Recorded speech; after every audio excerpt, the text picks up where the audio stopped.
Next, Mr. Chameleon and the Locked Room Murder Case.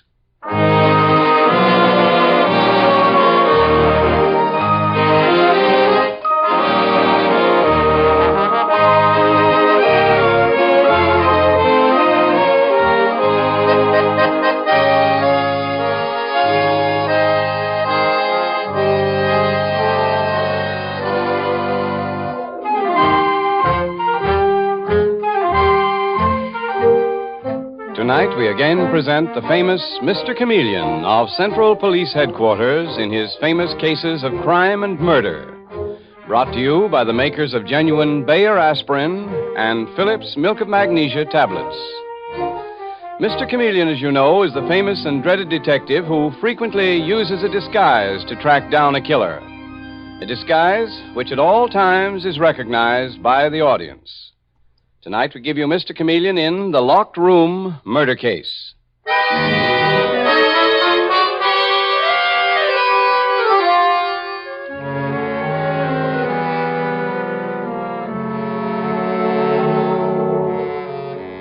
The scene opens in the home of a retired businessman, Harvey Watkins, who, while retired, still keeps a finger on his many business interests and operates an office in his home. And it is there that we find him, angrily facing his confidential secretary, Arthur Finley, as he says the words that lead to a fantastic murder case. Finley, I've been going over your accounts. You're $5,000 short. There must be a mistake, Mr. Watkins. No, there's no mistake, Finley. You stole $5,000. I want it back. I've taken a lot from you, Mr. Watkins, but you can't brand me a thief. You get that $5,000 back before 3 o'clock this afternoon, or I'll have you jailed. Is that clear? Let me pay it back to you, Mr. Watkins, out of my salary. Hold out $100 every month. I said today, Finley. But Get out, Finley. 3 o'clock or jail. When you leave, ask my daughter Rosalind to come here. Here she is now, sir. Oh, come in here, Rosalind, and shut the door. Yes, Father, what is it? I just gave Arthur Finley until 3 o'clock to pay back $5,000 that he stole from me. Stole from you, Father? Why, that's awful. Rosalind, there's also some $20,000 in bearer bonds missing from my strongbox. What? Do you think he stole those too, Father? No. You or your husband, one or the other, stole them. Bruce or I stole... What are you talking about, Father? I'm talking facts. You tidy up this room in the morning? That's because we haven't a maid now. I keep the whole house clean. We haven't a maid because you're too stingy to pay the current wages. Chances are you found the key to the strongbox in my room, gave it to your husband, Bruce, and he used it to open the box and nip the bonds. This is fantastic. Find that husband of yours, Rosalind. I'll make him the same proposition I made Arthur Finley. Tell him to get those bonds back to me before 3, or I'll have him jailed. But, Father... They've only been missing a couple of days. Chances are he hasn't cashed them yet. He never took them, Father. Bruce just wouldn't. You heard me, Rosalind. The bonds back before 3 or jail for the both of you. Father, think what you're saying.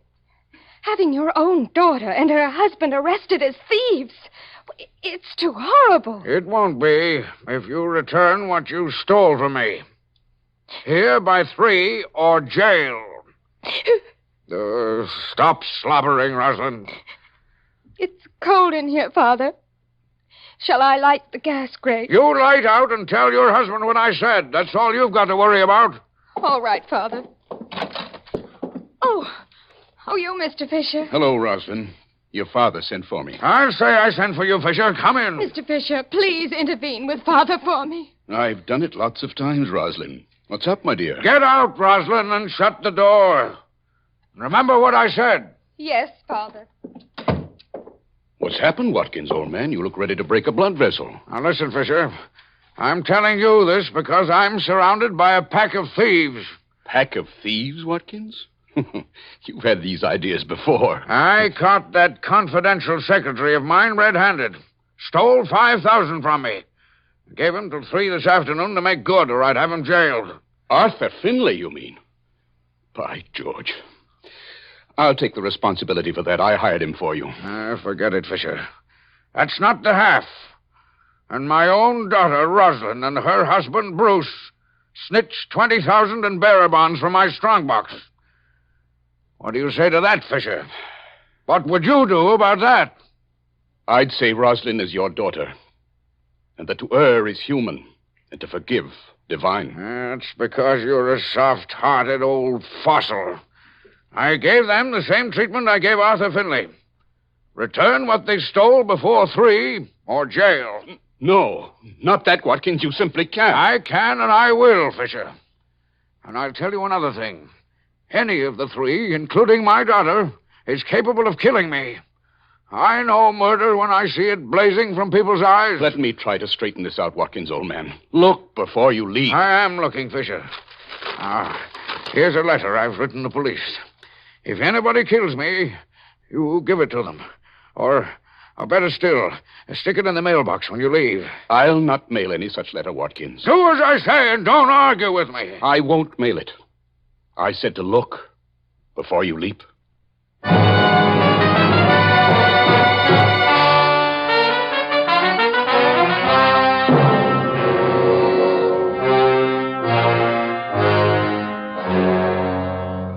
Now it is exactly 10 minutes before 3 o'clock, the hour set by Harvey Watkins to have the money he accused his secretary, Arthur Finley, of stealing returned to him or be jailed. And he dished out the same threat to his daughter Rosalind for her husband Bruce, accusing them of stealing 20,000 in bonds. Now we hear Rosalind saying, Bruce, do you smell anything in here? Smells like gas to me, Rosalind. That's what I thought. Rosalind. Bruce, what's wrong, Finley? Come quick. Gas is pouring out of Mr. Watkins' library from under the door. What? And I can't get in. The door is bolted tight. Bolted. Come on, we'll run outside and look in the window. I just hope Father isn't in there. He might be asphyxiated. Oh, here's the window. I'll try to lift you up, Finley, so you can look in. Okay, Bruce. Come on. Here we are. There, I've got hold of the window ledge, Bruce. Steady now. Do you see anything, Mr. Finley? Your father. Your father, Rosalind. He slumped down before the door. I think he's dead. No, he can't be. I'll break the glass in. Hand me that rock, Bruce. Here. Thanks. That'll let some of the gas out of the room. Is Father dead? Yes. I'm sure he is, Rosalind. Then he committed suicide. Call a doctor. I'll phone the police. Why the police, Finley? Because I think you and Rosalind killed him, Bruce. Killed him? What do you mean? How could we gas a man to death in a bolted room?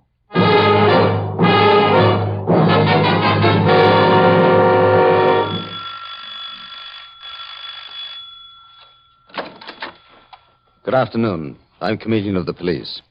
You called for us? Yes. My father committed suicide. Oh, please come in. Thank you. We had your call to that effect. I take it that you are Rosalind Watkins Rogers? Yes.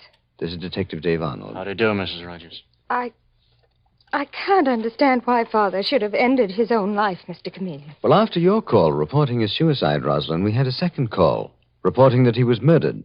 I don't understand. Detective Arnold and I do not investigate suicide cases, Rosalind. Only murders. Nobody could have murdered my father, Mr. Chameleon. He locked himself in his study, turned on the gas logs in the grate, and died in there alone. The door is still locked. We couldn't get in. That's quite true, Mr. Chameleon. Oh, this is my husband, Bruce Rogers, Mr. Chameleon. How do you do, Bruce? That's the door there, Mr. Chameleon. Try it. You'll see it's bolted from inside. Well, I'll leave that to do Detective Arnold. Shall I smash it in? No, Dave. Try your keys first. Okay, Mr. Chameleon. Hey. What do you think, Mr. Chameleon? I think the door was not bolted from the inside, as Bruce and Rosalind said, Dave, but locked from the outside by the murderer. What does that mean? If your father had locked himself in, Rosalind, Detective Arnold's key couldn't have entered the lock so easily. There's no key inside on the floor, Mr. Chameleon. I can't understand this. Nor can I, Mr. You Chameleon. wait here with your wife, Bruce? After Detective Arnold and I have seen the body and looked over the murder room, we may have something. There's the body, Mr. Chameleon. Died from gas, all right. See his color? Yes, Dave. I think I'll look over the gas grate. Well. The on and off lever has been tampered with, so the gas can't be turned off. And the damper to the chimney is dead shut. And that's not all, Mr. Chameleon. This murdered man was bashed on the head before he was bumped. What do you know? I know why I never believed in locked room murder mysteries, Dave. And that most murderers are stupid people. Sure, but where does that get us? Easy, Dave. I think I hear Bruce and Rosalind talking outside. Come, sneak over to the door. If Mr. Chameleon is suspicious of us, it'll be because you told him that door was bolted instead of locked, Bruce. I know how to handle that, Rosalind. I'll tell him a few things when he comes out. Open the door, Dave. Well, Rosalind, your father did not kill himself. He was murdered. How unspeakable. Mr. Chameleon, I've been thinking about that locked door. You have, Bruce? The only person who could have locked Rosalind's father in there to die was his confidential secretary, Arthur Finlay. Really? Father gave him until 3 o'clock today to return $5,000 he'd stolen from him. And threatened him with jail if he didn't, Mr. Chameleon. That's what I was leading to. Why didn't you tell me this before? Why, I had no opportunity, Mr. Chameleon. Oh, it's the phone. I'll answer it, Rosalind. Hello, Chameleon of the police speaking. Oh, Chameleon, this is the commissioner. Oh, hello, Commissioner. Funny thing, Chameleon, but a special delivery letter just got here from the murdered man, Harvey Watkins. From the murdered man? Right. Want me to read it to you, Chameleon? No. Tell me what's in it, Commissioner. Well, the letter says he caught his confidential secretary stealing $5,000 from him. Yes, I know that already, Commissioner. He also says that his daughter Rosalind and her husband Bruce Rogers nipped $20,000 in bearer bonds from him. What? Go on, please. He says he gave them all until 3 o'clock today to make good, or he'd have them jailed. And follow this, Chameleon. What, Commissioner? The letter says he's afraid the daughter and husband, or the secretary, Arthur Finlay, may murder him if they can't make good. Says he saw murder in all their eyes. Well, he saw it in somebody's eyes, Commissioner. Goodbye. Bye, Chameleon. Well, Bruce, that was the Commissioner of Police. The police commissioner, Mr. Chameleon. Yes, Rosalind. And it seems I have a pretty clear murder case against you and your husband. No. He's bluffing, Rosalind. Don't let him frighten you. Oh, come now. You stole $20,000 in bonds and had until 3 o'clock to return them to the murdered man or jail. That is no bluff. And your wife reported a phony suicide at precisely 5 minutes before 3. We never stole any bonds from Father. That was pure imagination on his part. Oh, come on. We've got a letter at police headquarters to prove that you did. Written by your murdered father. Oh, no. No. Pull them both in, Dave. Hold them on detention. Okay, Mr. Chameleon. That's the doorbell. Let me answer it, Mr. Chameleon. All right. Open it, Rosalind. Oh, Mr. Fisher. Mr. Fisher. This is Mr. Chameleon, the detective. Tell him Bruce and I didn't murder Father. Of course you didn't, you poor child. I can explain everything to Mr. Chameleon, dear. Well, if you can, you're good, Mr. Fisher. Incidentally, who are you? My full name is Jazzle Fisher, Mr. Chameleon. And I've been the partner of Rosalind's dead father some 30-odd years. And this dear child or her husband didn't kill him. Well, whether you think so or not, Mr. Fisher, I'm holding them on suspicion of murder. You won't hold them after I tell you what I know, Mr. Chameleon. You'd be making a fool of yourself, sir. And I'll tell you why. All right. Why, Mr. Fisher? My murdered partner, Harvey Watkins, got me out here this morning. This morning? Yes, Mr. Chameleon. He was in a state of fury. Why? He told me his confidential secretary, Arthur Finlay, was short $5,000 in his accounts. And he's given him until 3 today to make good. Yes, I know, or he'd have him jailed. Exactly, Mr. Chameleon. Then he told me Rosalind and Bruce here had stolen some $20,000 in bonds from his strongbox, and that he'd given them until 3 to return the bonds. That is why I'm holding them on suspicion of murder, Mr. Fisher. But they didn't steal any bonds, Mr. Chameleon. Watkins later found the bonds in one of his desk drawers. Found them, you say? Yes. Dave, look through that desk in the murder room, please. Right away, Mr. Chameleon. I don't think Detective Arnold will find the bonds there, Mr. Fisher. Not there, Mr. Chameleon? Why not? Because of a letter the murdered man sent to police headquarters. What? Did Watkins mail that letter after all? He asked me to and I refused. He must have been completely insane. Chameleon, here are the bonds. 20,000 even. Oh, thank heaven, Bruce. That leaves us out. You bet it does, Rosalind. Thanks to Mr. Fisher. It's too early for thanks, Bruce and Rosalind. You're both still under suspicion of murder. Father's confidential secretary, Arthur Finley, killed him. I know he did. I know he did. Give me his address. Leave it to me to find out if he did. All I know is that you insisted your father had killed himself in a locked room when he actually was murdered.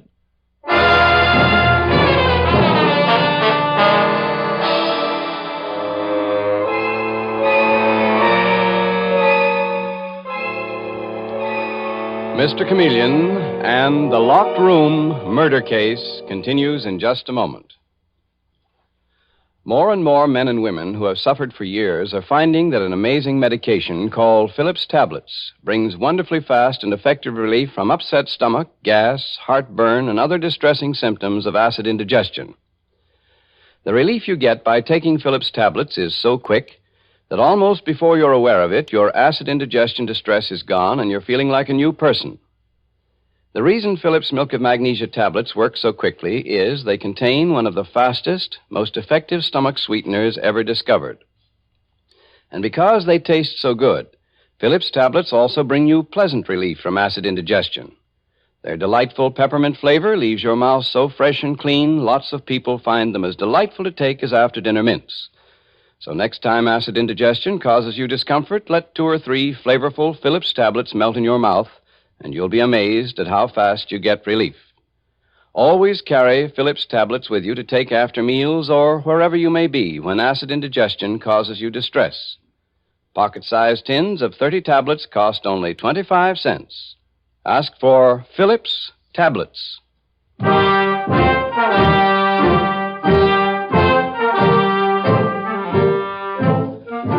And now back to Mr. Chameleon and the Locked Room murder case. When Harvey Watkins, a wealthy retired businessman, is found dead in his study with the door locked and the room filled with gas, Mr. Chameleon discovers that Watkins' own daughter, Rosalind, and her husband, Bruce Rogers, might have murdered him. But now, shortly after, we find Mr. Chameleon and Detective Arnold confronting Arthur Finley, the murdered man's confidential secretary, in his modest flat. And we hear Mr. Chameleon say, Finley, I wonder if you realize you are giving me one of the most ridiculous stories that I've ever heard. A kid just learning to walk wouldn't fall for that one, Finley. I'm telling the truth, Detective Arnold. Oh, come now, Finley. Are you trying to make us believe that 5,000 cash you've got there was lent you by a friend to make good the 5,000 you stole from your murdered employer, Harvey Watkins? Mr. Chameleon, I didn't steal, embezzle, or make off with a cent of Mr. Watkins' money. Oh, now let's not be too ridiculous, Finley. Why go back to Watkins' house to make good 5,000 you didn't steal from him? It's nuts on the face of it. I tell you, rather than get pinched for a crime I didn't commit, I borrowed the 5,000 to give Mr. Watkins. Oh, come on. I knew he'd give it back to me when he found out that my accounts were straight, Mr. Chameleon. So just as you were entering the house, you smelled gas, found the door to Mr. Watkins' room locked? That's what I said. I ran and called Bruce Rogers and his wife, Rosalind. We ran outside, and I smashed in the window and saw him dead. Why didn't you unlock the door in the first place, Finley? You had a key to the murder room, didn't you? Oh, I didn't have the key with me. I left it here. Who loaned you this 5,000, Finley? My mother. Where is your mother, here? I lied about that. My mother is dead, Mr. Chameleon. But I won't tell you where I got the money. Oh, you won't you? Never mind, Dave. Come along. We put men up for murder on less likely stories than this bird's. You can't put me there, Mr. Chameleon. I'm telling the truth. Well, I've caught you in one lie. Tell me, did Bruce Rogers give you this money? What? Him? Why, he killed Mr. Watkins himself. Okay, Finley, that's all for now. Let's go, Dave. Goodbye, Finley. But don't get the idea that I finished with you. Oh, brother, what a cockeyed story that guy gave us, Mr. Chameleon. He's near enough to the electric chair to be singed by the sparks, Dave. I'll say he is. The whole case hinges on whether his accounts on the murdered man's books were off to the tune of 5,000 or not. Yeah, I get you, Mr. Chameleon. Now, I'll get back to headquarters, Dave, and start the wheels turning to find that out. Well, what about me? Where do I go? Back to the murder house, Dave. Sneak in if you can and look for any clues that indicate who turned off the main gas line to the house near the meter. Hey, so that's why there wasn't much gas coming out of the grate in the murder room. Oh, what a dope I am. It was probably turned off by the murderer. Afraid perhaps that somebody might snap on a switch or light a match and blow up the house.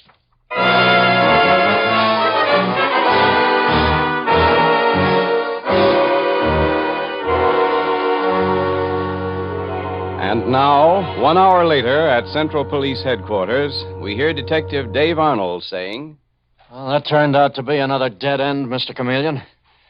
The gas was shut off near the meter, all right. But otherwise, there wasn't a single clue. Get anything yourself on Arthur Finley's books? Well, I found out they seem to be in order, Dave. Didn't take you long, Mr. Chameleon. No, Mr. Fisher, the murdered man's partner, put me straight on that point. But, that doesn't mean that Finley isn't our man. No, but if he is, that lets out Bruce Rogers and his wife Rosalind, the victim's daughter. Nobody's out, Dave. Well, then who did it, Mr. Chameleon? Well, when I get out there disguised as a gas fitter named Al Hicks in the next hour, Dave... You want me to get everybody out to the murder house now? Yes, Dave. Especially Finley, the young secretary. Mr. Fisher is going to be there waiting for you. Come in while I'm getting on my disguise. I'll tell you what part you play then. Okay. But I sure wish I knew who we're coming out with, Mr. Chameleon. I think I do, Dave. But it'll take some fancy footwork to pin the killer down.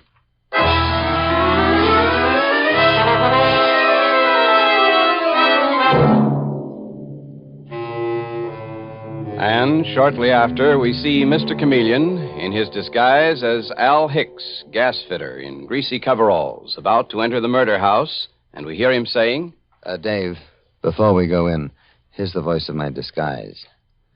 That the gas grate Mr. Chameleon wants me to look at, Detective Arnold? Uh-huh. I got you, Mr. Chameleon. Okay, now I'll open the door. Who is this man, Detective Arnold? He happens to be a gas fitter, Bruce. Name of Al Hicks. A gas fitter? A gas fitter? Yes, that's right, Rosalind. Is, that the gas grate Mr. Chameleon wants me to look over, Detective Arnold? Yes, it is, Mr. Hicks. So start moving, will you? Mr. Chameleon wants me to find out if the off-and-on lever has been tampered with. Well, has it been, Hicks? Don't take an expert like Al Hicks to tell you that, Detective Arnold. Look at it yourself. Been fixed so it can't be turned off. Gas would keep coming no matter what you did. It hasn't been tampered with. Certainly it hasn't, Bruce. You're saying that, Rosalind, because your husband, Bruce, murdered your father.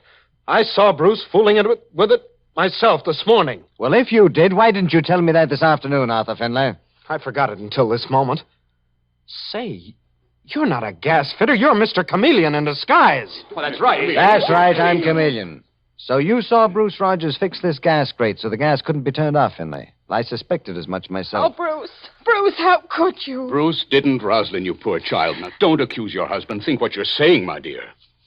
Arthur Finley, your father's secretary, murdered him and then locked the door to deceive the police. You're a liar, Fisher. I didn't, Mr. Chameleon. Finley, who gave you that $5,000 I found you with this afternoon? Now answer fast. Nobody gave it to me. It was the money I stole from Mr. Watkins. But I'm not taking a murder rap for it. His son-in-law, Bruce, killed the old man. Mr. Chameleon, isn't that exactly what I told you? Isn't it evident Finley murdered my partner, Harvey Watkins, and now is trying to place the crime on these innocent young people, Bruce and Rosalind? Oh, Mr. Fisher, you're the kindest man I ever met. I don't think he is, Rosalind. Mr. Fisher killed your father. What's that, Chameleon? I killed him. Well, you've lost your head. I told you exactly what happened. You told me exactly nothing, Fisher. You told me that Finley's accounts were in order. That's what I believed at the time, Chameleon. You didn't believe anything of the sort, Fisher. You told me Finley's accounts were straight because your own were crooked. My account's crooked, Chameleon. Ridiculous. Ever hear of the police auditors, Fisher? Here is their report. You drained your trusting partner of everything he had. Arthur Finley, his secretary, murdered him. That's what I got the flash on you in the first place, Fisher. When Rosalind here was saying that her father was a suicide, you said nothing about suicide. Why should I have, Chameleon? Because you knew it was murder. That's why. Those are guesses, Chameleon, and guesses don't hold up in court. Give me that key you have to the locked murder room, Fisher, or I'll throw you on the floor and take it from you. Quick, now, let's have it.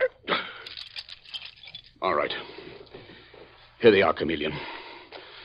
I'd like to kill you. Don't try it, Fisher. Don't try. You put those bonds Detective Arnold found back in the murdered man's desk, hit him over the head from behind, and then turned on the gas, locked the door, and left the room, right? If I confess, will it help me get a lighter sentence, Chameleon? Confess or not, you'll get the chair, Fisher. Dave, take him. The case of the locked room is over. And how, Mr. Chameleon?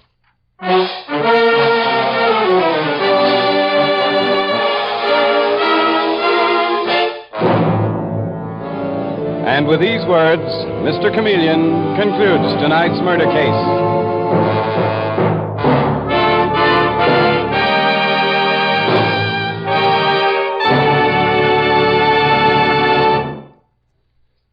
At the first sign of a cold, before you do anything else, take Bayer aspirin. When you have a cold, it's almost invariably accompanied by a headachy, feverish feeling and muscular aches and pains. And it's important that you treat these symptoms with a medication that will relieve them quickly. Bayer aspirin will do this. No matter how you try to stop or shorten a cold, we believe your own doctor will tell you this is sound advice. When you use Bayer aspirin, you'll discover that it's ready to go to work in 2 seconds. This is one reason why it brings you amazingly quick relief, makes you feel better fast. In addition, Bayer aspirin's single active ingredient is so gentle to the system, doctors prescribe it even for small children. That's why it's been used by millions of normal people without ill effect. So at the first sign of a cold, before you do anything else, take Bayer aspirin. And when you buy, ask for Bayer aspirin, not just for aspirin alone. Get the 100-tablet bottle, and you get Bayer aspirin tablets for less than a penny apiece.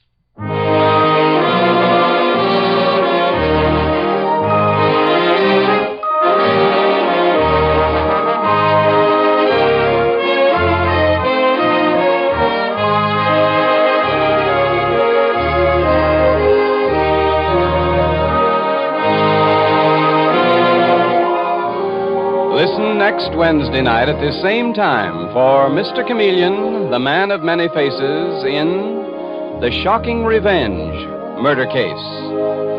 The part of Mr. Chameleon is played by Carl Swenson, with dialogue written by Frank Hummert from the original story by Frank and Ann Hummert. It is directed by Richard Leonard, with music by Victor Arden. Your announcer is Howard Claney.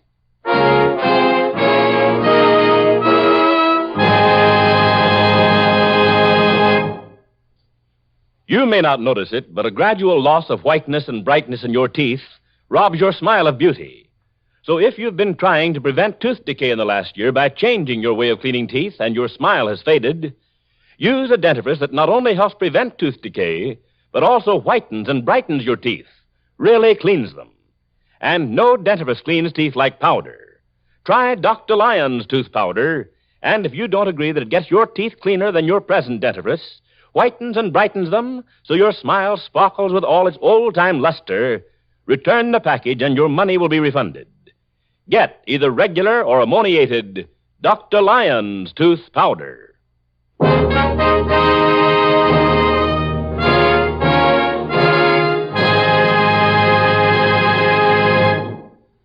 Listen for Mr. Chameleon in The Shocking Revenge Murder Case next Wednesday night at this time.